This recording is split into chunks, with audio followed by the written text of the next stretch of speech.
خداوند جان و خرد، به نام ایران و به نام زن.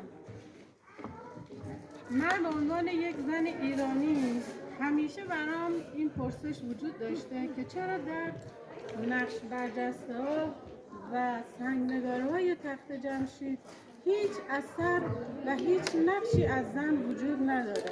همیشه این برام سوال بوده و بعد از کمی تحقیق و پرسجو و کمک برادر عزیزم کوروش جواب سوالمو پیدا کردم.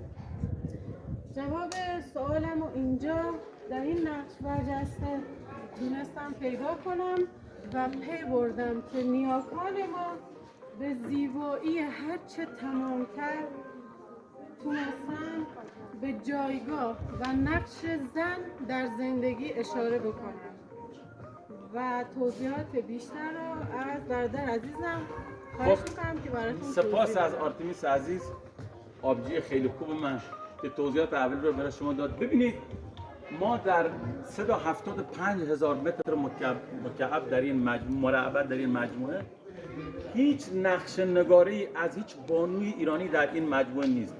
این جای پرسش داره که آیا زن در نزد هخامنشیان پدران ما فرومایه بوده یا رازی رو در دل خود داره که من امروز اینجا هستم که انشالله برای شما توضیح بدم در مورد این نقش برجسته فوق‌العاده.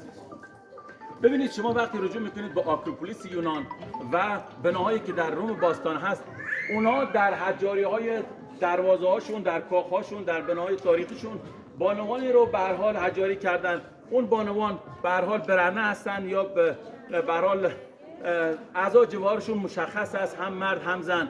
ولی چرا ما در این مجموعه بزرگی 375,000 متر مربع پدران ما هیچ گونه نقش بانوی رو به هر حال اینجا حجاری نکردن؟ فقط یک عرابه جنگی رو شما اینجا رو پلکان آپادان میبینید که این چرخ عرابه رو که دقت کنید، این چرخ عرابه به وسیله یک پین به هر حال به هم مرتبطه که این بتونه به راه خودش در واقع ادامه بده.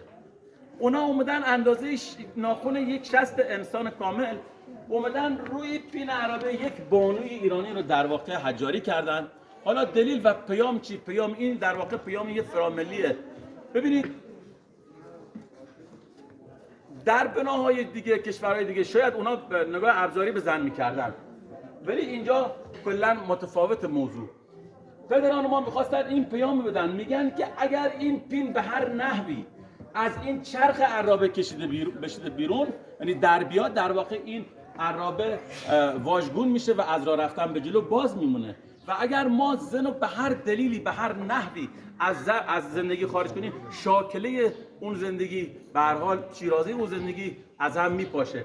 این بوده یک سند بسیار تاریخی فوق العاده زیبایی ما داریم در تخت جمشید. ببینید در 25 قرن پیش ما بانویی داشتیم به نام آرتمیس. اینو میخوام بگم که شاید بعضیا فکر نکنن که در 25 قرن پیش پدران ما شاید حالا رداهای خیلی پایین جامعه به بانوان ما میدادن. اینجور نیست. در 25 قرن پیش ما آرتمیس، بانو آرتمیس دریادار بزرگ داریوش شاه بزرگ بودن. اینو که یعنی دریادار شاهنشاه داریوش بودن. این نشان میده که همچین سمت بزرگی رو در اون موقع به یه بانوی ایرانی میدادن. و اینو خواستم در مورد همین که به شما توضیح دادم که جایگاه و ارزش زن که واقعا در اون زمان چقدر به زن ارزش قائل بودن و چقدر ارزش میدادن به زن. اینو امیدوارم به تمام بانوان سرزمینم تقدیم میکنم. امیدوارم که مورد توجه شما قرار گرفته باشه. بدرود تا روز دیگر بار. اینم که شد که این واقعا